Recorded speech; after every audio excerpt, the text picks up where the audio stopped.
आज हम BA fourth semester के सब्जेक्ट हिस्ट्री के यूनिट 5 के 30 ऐसे इंपॉर्टेंट एमसीक्यूज करने वाले हैं जो कि पेपर में हर साल रिपीट होते हैं। इसलिए एक भी एमसीक्यूज मिस मत करना, वीडियो को एंड तक जरूर देखना। चैनल पर नए हैं तो चैनल को सब्सक्राइब कर लीजिए। पीडीएफ के लिए आप हमें टेलीग्राम पर मैसेज कर सकते हैं।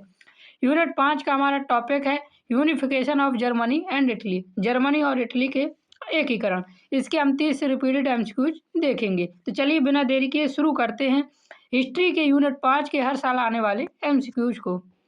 पहला क्वेश्चन हमारा देखिए बहुत महत्वपूर्ण है। इटली के एकीकरण को किस नाम से जाना जाता है? तो इसका सही आंसर है रिसॉर्जिमेंटो नाम से जाना जाता है। यह एक इतालवी शब्द है, ये भी याद रखना, और इसका अर्थ होता है पुनरुत्थान या फिर से उठना। क्वेश्चन नंबर दूसरा दिया हुआ है यंग इटली संगठन की स्थापना किसने की? तो इसका हमारा सही आंसर हो जाएगा मैजिनी ने की थी। और कब की थी? तो याद रखना 1831 में की थी यंग इटली की स्थापना। क्वेश्चन नंबर तीसरा दिया हुआ है 1815 के बाद इटली कितने भागों में विभाजित था? तो इसका हमारा सही आंसर हो जाएगा 7 भागों में विभाजित था। कब ये विभाजित हुआ था? तो 1815 में वियना कांग्रेस के बाद इटली विभाजित हुआ था 7 भागों में। क्वेश्चन नंबर चौथा दिया हुआ है लोम्बार्डी और वेनिस पर किसका नियंत्रण था? लोम्बार्डी और वेनिस इटली के भाग थे जो 7 भागों में विभाजित हुआ था, उसी का ये भाग है। तो ये उस समय ऑस्ट्रिया के नियंत्रण में था। क्वेश्चन नंबर 5 दिया हुआ है मैजिनी का उद्देश्य क्या था? तो मैजिनी का उद्देश्य था गणतंत्र की स्थापना करना। मैजिनी राजतंत्र के सख्त खिलाफ थे, इसलिए वह गणतंत्र की स्थापना करना चाहते थे। क्वेश्चन नंबर 6 दिया हुआ है काउंट कावर किस राज्य का प्रधानमंत्री था? तो इसका सही आंसर है सार्डिनिया पिडमोंट राज्य का प्रधानमंत्री था। 1852 में ये सार्डिनिया पिडमोंट का प्रधानमंत्री बना था। याद रखना कब बना था? तो 1852 में बना था। और इन्होंने काउंट कावर ने ही लोकतांत्रिक गणतंत्र की स्थापना की थी और इटली को विदेशी नियंत्रण से मुक्त भी किया था। ये याद रखना बहुत इंपॉर्टेंट है। क्वेश्चन नंबर 7 देखिए दिया हुआ है विक्टर इमैनुएल द्वितीय किस राज्य का शासक था? तो इसका सही आंसर है सार्डिनिया पिडमोंट राज्य का शासक था विक्टर इमैनुएल द्वितीय। और यहाँ से एक क्वेश्चन याद रखना 1861 में इटली के एकीकरण के बाद विक्टर इमैनुएल इटली के एकीकरण का पहला राजा भी बना था। बहुत इंपॉर्टेंट क्वेश्चन है। क्वेश्चन नंबर 8 दिया हुआ है काबूल ने 1858 में किस देश के साथ गुप्त संधि की थी? तो इसका सही आंसर है फ्रांस के साथ की थी। क्वेश्चन नंबर 9 दिया हुआ है 1859 का युद्ध किन के बीच हुआ था? तो इसका सही आंसर है फ्रांस और ऑस्ट्रिया के बीच यह युद्ध हुआ था। 1859 में सार्डिनिया पिडमोंट और फ्रांस की संयुक्त सेना ने ऑस्ट्रिया के खिलाफ युद्ध लड़ा, जिसमें ऑस्ट्रिया की हार हुई और लोम्बार्डी इटली को मिल गया था। कब मिला था? तो याद रखना 1859 में लोम्बार्डी इटली को मिला था। क्वेश्चन नंबर 10 दिया हुआ है हमारा गैरीबाल्डी ने 1860 में किस क्षेत्र पर विजय प्राप्त की? तो गैरीबाल्डी ने 1860 में सिसिली क्षेत्र पर विजय प्राप्त की थी। क्वेश्चन नंबर 11 दिया हुआ है गैरीबाल्डी की सेना का नाम क्या था? तो गैरीबाल्डी की सेना का नाम था रेड शर्ट्स। याद रखना ये बहुत इंपॉर्टेंट क्वेश्चन बार बार रिपीट हुआ है। क्वेश्चन नंबर 12 दिया हुआ है गैरीबाल्डी ने दक्षिण इटली किसे सौंपा? तो गैरीबाल्डी ने दक्षिणी इटली विक्टर इमैनुएल द्वितीय को सौंपा था और इसी के बाद इटली के एकीकरण की प्रक्रिया और तेज हो गई थी। क्वेश्चन नंबर 13 दिया हुआ है हमारा 1861 में इटली को क्या घोषित किया गया? तो 1861 में इटली को एकीकृत राज्य घोषित किया गया। पूरी डेट याद रखना 17 मार्च 1861 को इटली को आधिकारिक तौर पर एकीकृत राज्य घोषित किया गया और विक्टर इमैनुएल द्वितीय को इसका राजा बनाया गया।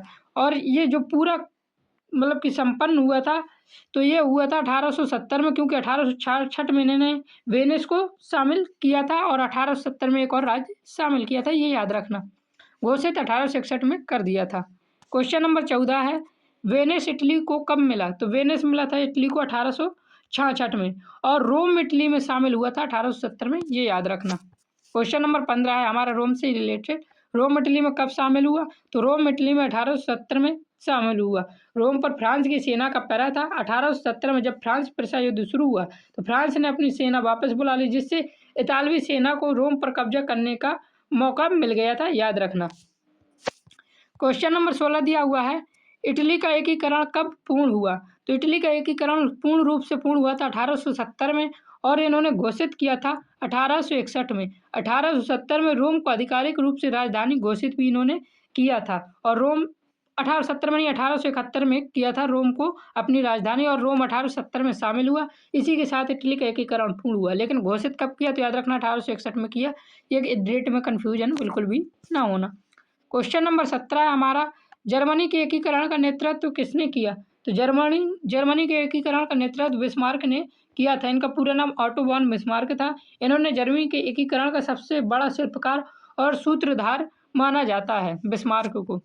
क्वेश्चन नंबर 18 है, बिस्मार्क किस राज्य का प्रधानमंत्री था?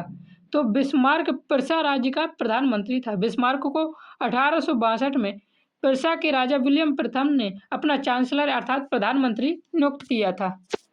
क्वेश्चन नंबर 19 दिया हुआ है, बिस्मार्क की नीति क्या कहलाती है? तो बिस्मार्क की नीति रक्त और लोहा की नीति कहलाती है। वेरी वेरी इंपॉर्टेंट क्वेश्चन, हर साल ये क्वेश्चन रिपीट हुआ है, इस बार भी रिपीट होगा, इसलिए याद करके जरूर जाना। क्वेश्चन नंबर 20 दिया हुआ है, ब्लड एंड आयरन भाषण कब दिया? तो ब्लड एंड आयरन भाषण दिया था 1862 में।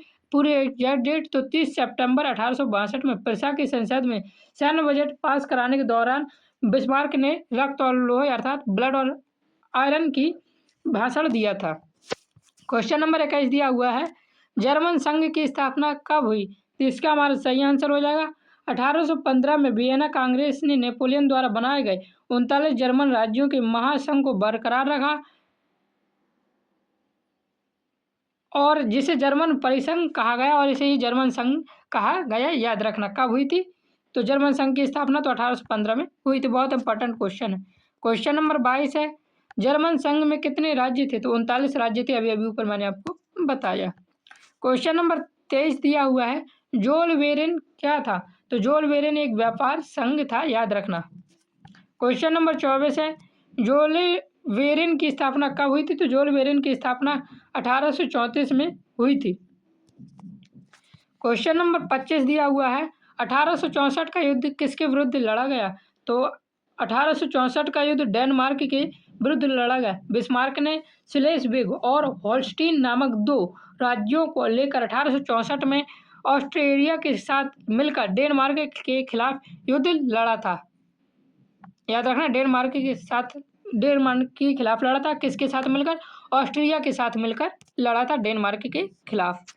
क्वेश्चन नंबर 26 है, 1866 का युद्ध किनके बीच हुआ? तो इसका सही आंसर है ऑस्ट्रिया और प्रिसा के बीच हुआ था और इस युद्ध को सैडवो का युद्ध के नाम से जाना जाता है। याद रखना, ऑस्ट्रिया प्रिसा का युद्ध किस नाम से प्रसिद्ध हुआ था जो 1866 में था? तो सैडोवा का युद्ध।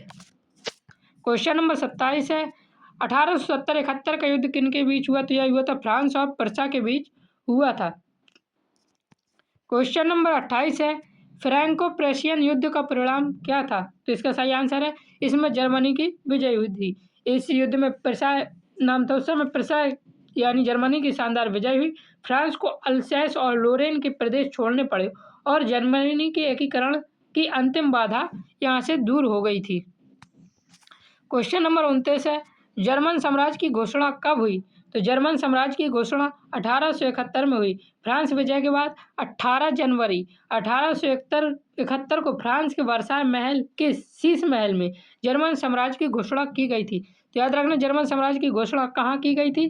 तो शीश महल में की गई थी। फ्रांस के वर्साय महल, जिसे शीश महल के नाम से जाना जाता है, वहाँ हुई थी। कब हुई थी? तो 1871 में 18 जनवरी को हुई थी। ये बहुत इंपॉर्टेंट क्वेश्चन है, इसे याद करके जाना। क्वेश्चन नंबर 30 और आखिरी क्वेश्चन, जर्मन साम्राज्य की राजधानी क्या थी? तो जर्मन साम्राज्य की राजधानी बर्लिन थी। बहुत इंपॉर्टेंट क्वेश्चन। तो इस प्रकार मैंने आपके 30 most repeated German and Italy के एकीकरण से कंप्लीट करवा दी। चैनल पर नए हैं तो सब्सक्राइब जरूर करना, यहाँ से आपको क्वेश्चन देखने को पेपर में जरूर मिलेंगे। जय हिंद, जय भारत, राधे राधे।